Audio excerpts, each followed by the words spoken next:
kalau ada pelajar antarabangsa ataupun exchange student datang ke sini, dan bagaimanakah cara saya untuk berpenerangan. Pertama sekali adalah penerangan secara orang kata secara mudahlah tentang apa itu Hari Merdeka, apa itu Hari Malaysia. Itu yang pertama. Yang kedua adalah perincian kepada pelajar tersebut tentang kedua-dua perkara tersebut. Bukan sahaja pelajar antarabangsa, bahkan pelajar Malaysia sendiri, pelajar tempatan sendiri turut mempunyai kekeliruan terhadap perkara ini.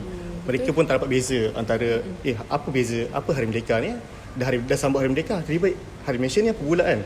Jadi perlu adanya penceritaan secara detail ataupun perincian mengenai bagaimanakah garis masa yang berlaku. Contohnya Merdeka ini bermula, boleh saya kata, daripada penentangan orang Melayu terhadap Malayan Union pada 1 April 1946 di King's House. Mana tarikh itu juga orang Melayu secara ramai-ramai berkumpul di Kelab Sultan Sulaiman, membuat satu rapat umum dan menubuhkan satu orang kata gerakan untuk orang Melayu pada ketika itu yang digelar sebagai UMNO. Pada waktu itulah diketuai oleh Datuk Wan Jaafar. Jadi rentetan daripada itu adalah gerakan-gerakan untuk menuju kepada kemerdekaan. Dari situ itu kemerdekaan. Manakala Hari Malaysia pula ada faktor-faktor yang menyebabkan Hari Malaysia ini berlaku. Contohnya faktor pertama adalah untuk mengekang pengaruh komunis yang dilihat di Singapura telah mula merebak. Kalau Singapura kita ada PAP ataupun People Action Party ataupun Parti Tindakan Rakyat.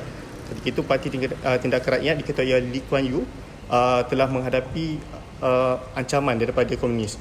Jadi Tunku Abdul Rahman merasakan perlu pergabungan Singapura dalam Malaysia ini untuk mengelak daripada komunis ini ataupun agenda komunis ini tersebar luas.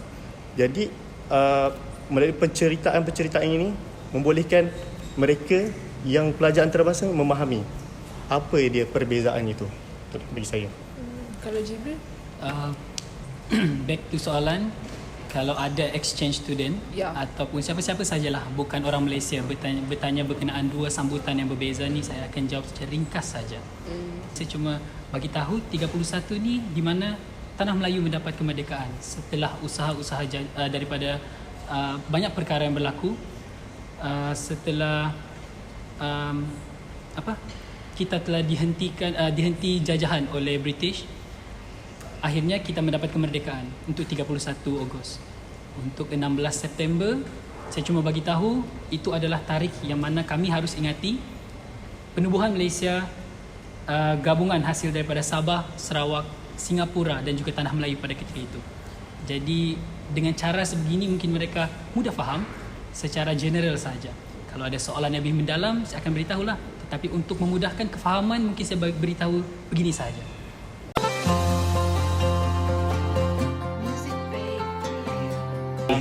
Berkenaan ada dua sambutan ni, kalau dari pendapat saya tak ada masalah pun. Kan? Sebagai seorang Malaysia, bagi saya sentiasa support any sambutan yang masih menunjukkan kita sebagai Malaysia. Macam kita bagi tahu awal-awal tadi, setiap sambutan dia ada sejarah tersendiri, ada makna sendiri. Analogi paling mudah sama seperti Hari Ibu dan Hari Ayah. Kita boleh je sambut sekali Hari Ibu bapa kan? Betul. Tapi ibu ada perjuangan sendiri, ayah ada perjuangan sendiri. So kita sambut berasingan. Sama seperti Hari Kemerdekaan dan juga Hari Kebangsaan. Masing-masing ada sejarah sendiri, masing-masing ada senario sendiri, masing-masing ada cerita sendiri. So pendapat saya tak ada masalah pun sekiranya kita sambut berbeza. Alright, kalau Haikal?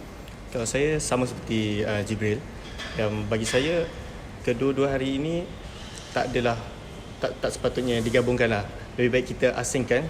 Satunya, setiap tarikh ada keunikan masing-masing. Ada sejarah, ada senario yang masing-masing. Jadi dengan pengasingan ini secara tak langsung memberikan lebih maklumat kepada generasi akan datang. Oh, kenapa kita sambut dua hari berbeza? Oh, ni Hari Merdeka, ini Hari Malaysia. Cuba bayangkan kalau kita sambut secara serentak, mungkinlah generasi akan datang dia akan lupa salah satu. Dia akan samakan, oh Hari Malaysia ni Hari Merdeka lah, Hari Merdeka ni Hari Malaysia. Mungkin begitulah.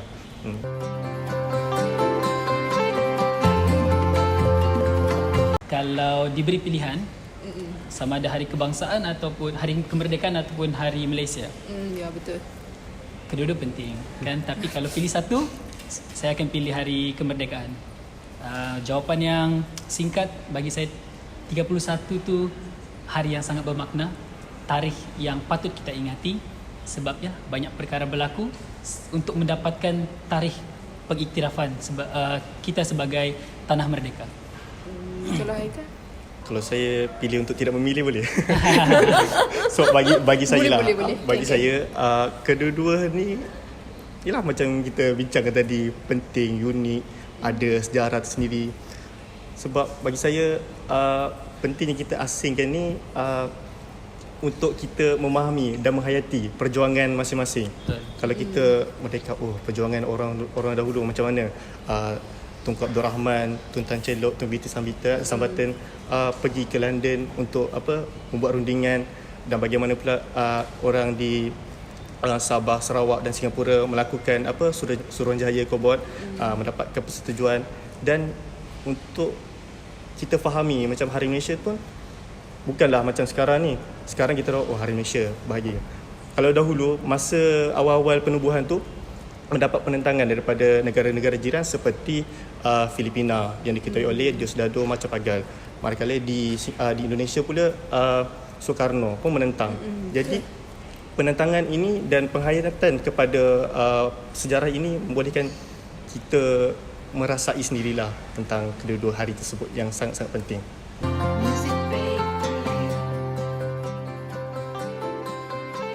Kalau macam Haikal sendiri, Haikal pada masa sekolah dulu lah, memang tak tahu pun apa itu Hari Malaysia, apa itu macam samalah kan. Tapi bila kita dah belajar, barulah kita dapat merasai, menikmati, Hari Malaysia ni kita bergabung dengan Sabah Sarawak. Jadi perpaduan kita bersama-sama, kepelbagaian tu menyebabkan kita lebih kuat lah. Jadi daripada situ, bagi Haikal, Hari Malaysia ni membuatkan kita ada satu jati diri Malaysia itu, yang mana kita Sabah ni Malaysia, kita dah bergabung dengan dia rupanya dah lama. Begitulah macam tu. Kalau Jibril? Daripada saya, untuk 31 Ogos, walaupun sejarah 31 Ogos tu Sabah Sarawak belum masuk lagi, Ya betul. tapi saya masih appreciate sambutan tu dan saya sangat bersemangat untuk sambut Hari Kemerdekaan. Sebab secara logiknya ataupun kalau kita boleh fikirkan, mungkin tanpa kemerdekaan, tanpa 31 Ogos tu tak adalah cerita-cerita sehingga ada senario kemasukan Sabah, kemasukan Sarawak, kemasukan Singapura untuk bergabung dengan tanah Melayu. Jadi kemerdekaan ni adalah satu tarikh pencetus macam mana ketiga-tiga Sabah, Sarawak, Singapura ni masuk ke Malaysia. Jadi kalau nak tanya saya semangat ataupun tidak, semestinya saya bersemangat lah sambut Hari Kemerdekaan ni.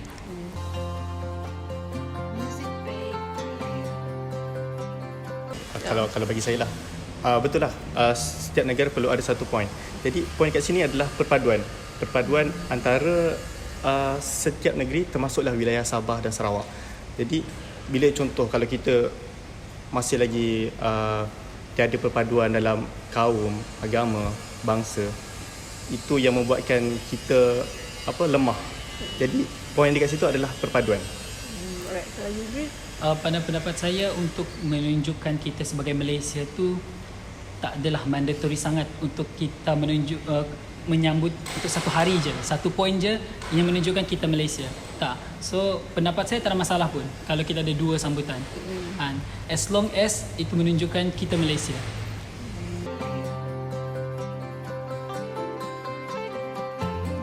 So sebagai orang Borneo, Yes. pendapat saya ataupun daripada hasil pembacaan ataupun dari observation, saya tak rasa pun Hari Malaysia ni merupakan satu tuntutan yang begitu kuat daripada Sabah Sarawak untuk kita sambut Hari Malaysia ni. Tetapi yang melihat kepada sejarah hari sambutan tersebut. Kan tanpa Hari Malaysia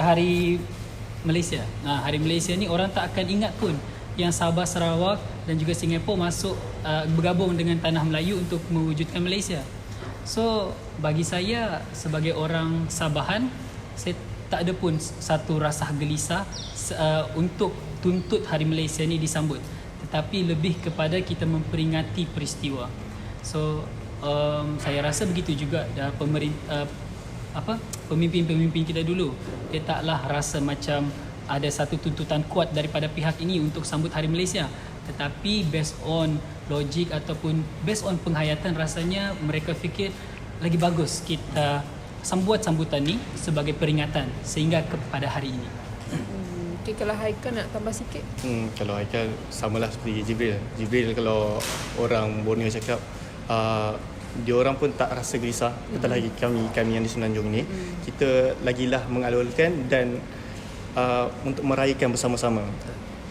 Kalau kita sebut contohlah kata Hari Malaysia, ramai yang tak tahu Singapura pernah join Malaysia. Kan betul tak? Betul. Jadi sejarah itulah yang, fakta itulah yang kita perlu tahu dan kita perlu sama-sama hayati dan kekalkan hingga ke masa hadapan untuk anak cucu kita nanti.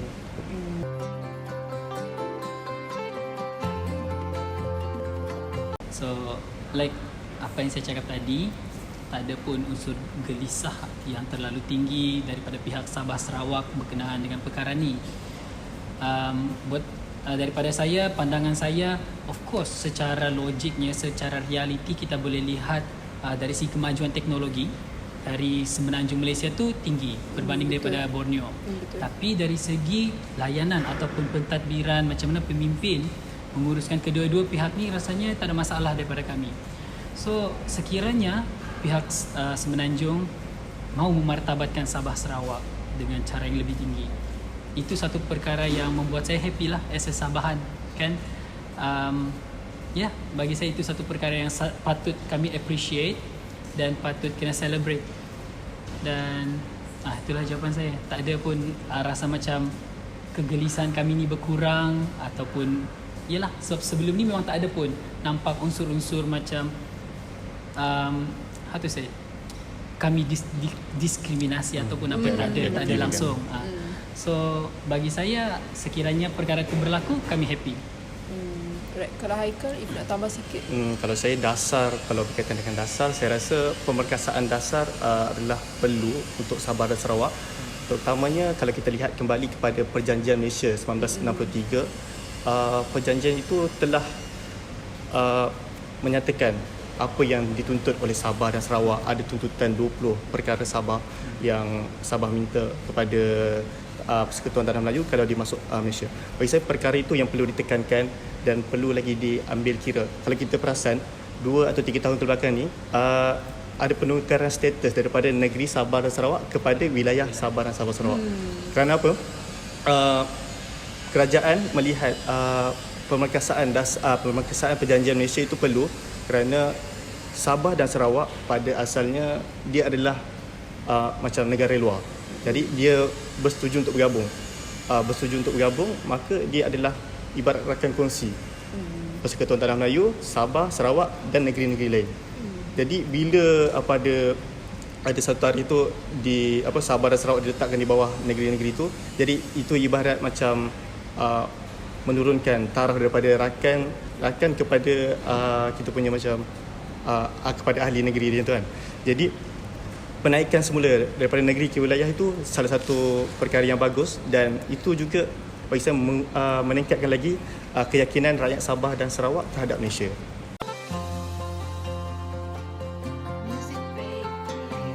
Bagi saya, siapa yang dipersoalkan tu adalah diri kita semua.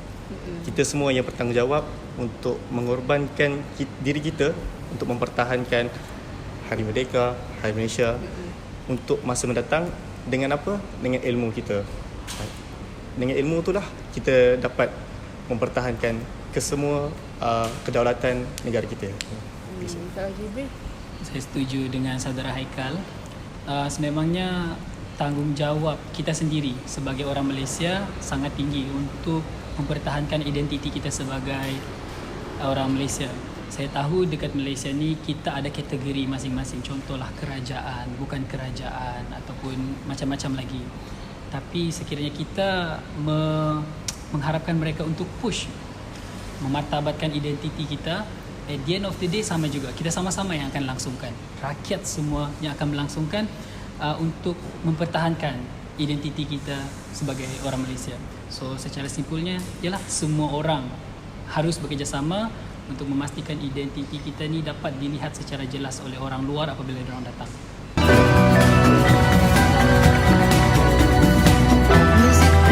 Kalau Haikal sendiri, saya nak menyatakan bahawa ayolah kita sama-sama hayati dan menikmati perjuangan orang-orang terdahulu dalam Hari Merdeka dan juga Hari Malaysia, supaya sejarah ini berkekalan dan terus dihayati oleh generasi masa hadapan.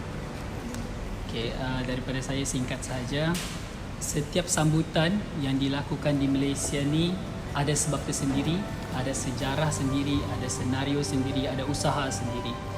Jadi sama-samalah kita support apa-apa sahaja perayaan ataupun sambutan yang dilaksanakan di Malaysia, sebab inilah menunjukkan kita sebagai Malaysia bersatu hati dan boleh memperkasakan lagi perpaduan di negara kita.